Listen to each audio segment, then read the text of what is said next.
देशामध्ये आतापर्यंत कोरडे दुष्काळ पडले पहिले, तर आता हा ओल्या दुष्काळामुळे होणारी जे काही झळ आहे त्याच्यामध्ये हे सगळे जे काही कोरड्या दुष्काळात जे क्रायटेरिया होती, जे निकष होते ते याला लागू केले पाहिजे.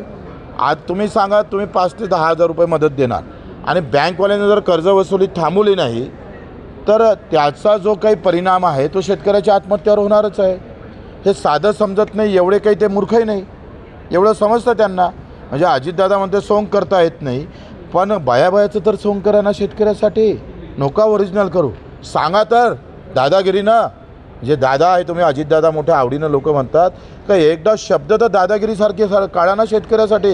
होय घाबरू नका, मी आहे, काय झालं तर आमचं बजेट खाली, पूर्ण बजेट तुमच्यासाठी लावू, पण शेतकऱ्याला उभं करू. एवढं बोलण्यातही तुमच्या येत नसेल, तुमच्या तोंडात ते येत नाही. हो, केवढे दुर्दैवी लोक आहे का. अशा वेळेस ताकद दिली पाहिजे. आमच्या खिशात काही नसतं, पण आमचा फाडका माणूस काय म्हणतो, काही घाबरू नको रे, माझ्या घरी देईन तुला न्यायला. ही माणुसकी आहे. ती माणुसकी या सरकारला दाखवता येत नाही, हे दुःख आहे.